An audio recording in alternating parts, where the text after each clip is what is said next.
Sidang kasus pencemaran nama baik dan pengerusakan yang menjerat Vicky Prasetyo kemarin kembali bergulir. Mantan suami Angel Elga ini kemarin menjalani sidang secara terpisah di Rutan Salemba, Jakarta Pusat melalui jaringan digital.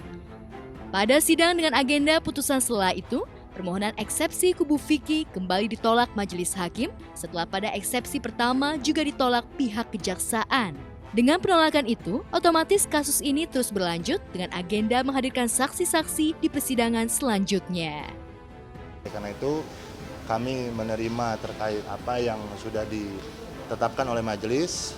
Tentunya fase selanjutnya adalah kami fokus pada pembelaan daripada sisi klien kami terkait saksi-saksi yang akan dihadirkan. Kalau dari proses hukum kita udah menjalani, kalau misalnya keluarga ya kita pasti support.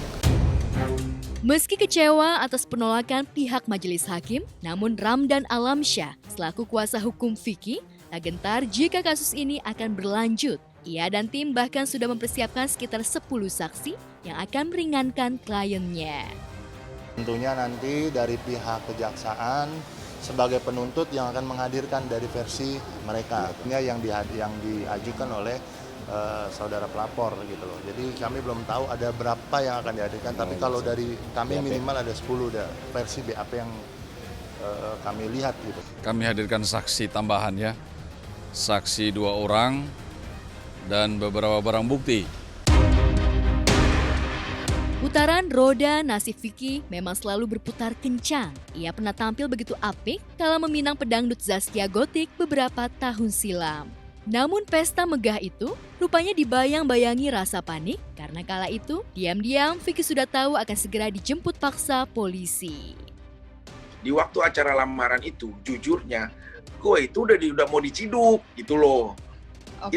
Itu dalam kondisi tertekan, jadi gue udah ngaco-ngaco aja ngomongnya. Udah saking tertekan gitu loh.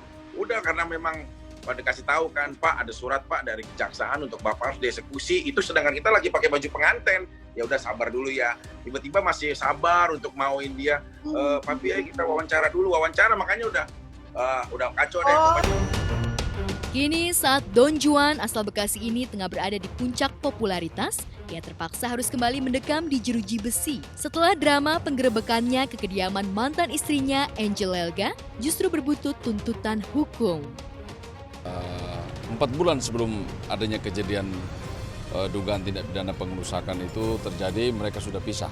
Negara kita ini negara hukum dan kita nggak boleh berbicara sembarangan, bertindak sembarangan. Kalau pihak mereka membela diri, selalu membangun opini, kan memang kelihatan. Kenapa dia lakukan ini terhadap saya?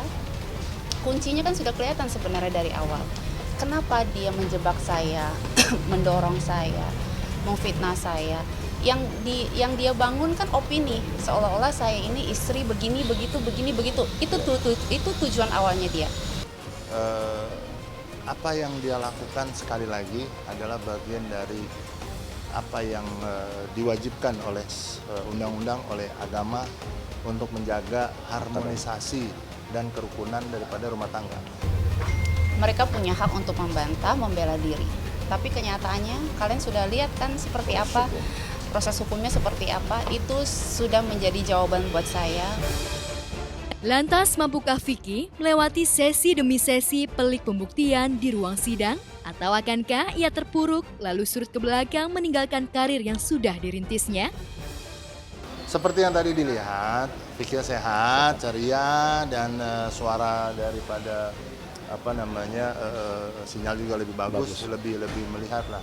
Dan tadi juga disampaikan oleh jaksa bahwa supaya bisa dihadirkan sidang ini digelar 2 kali seminggu. Kami sangat setuju, itu juga yang diinginkan oleh klien kami untuk supaya bisa percepat persidangan ini, kira-kira gitu. Selanjutnya Baby cuma mau ngomong, mohon doanya, insya Allah kebenaran itu nggak akan tertukar.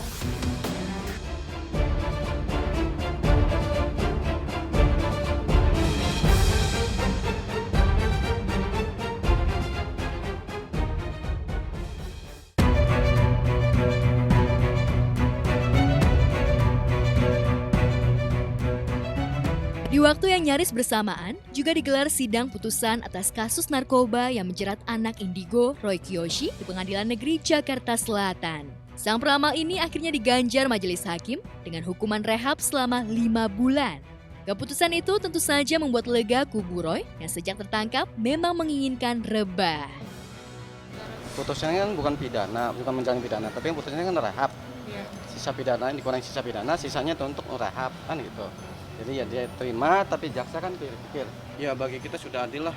Yang penting biar Roy bisa sehat lagi, bisa beraktivitas lagi seperti sedia kala. Ya kan gitu yang kita harapkan sama. 5 bulan itu bukan untuk menjalani pidana. 5 bulan pidana untuk rehab, tapi itu dikurangi masa pidana yang udah dijalani oleh si Roy. Ya, Roy sendiri menjadi pesakitan di rutan Polda Metro Jaya, lalu dipindahkan ke RSKO setelah mendapatkan asesmen dari pihak BNN 14 Mei 2020 lalu. Pemandu acara mistis ini tertangkap di kediamannya awal Mei lalu dengan barang bukti 21 butir zat psikotropika yang diduga sebagai pil penenang. Lantas akankah usai direhab, Roy sembuh total atau kembali terjerembab dalam lubang nista zat haram? Yang dipakai Mak Roy? Iya, obat tidur. Sini, minta Ya keluhan tetap ada lah, namanya kondisi seperti Roy kan nggak mungkin anak yang namanya sembuh. Pulih ada, tapi kalau sembuh itu tipis ya. Kalau memang ada rasa yang dimana susah makan tuh hal yang wajar kok.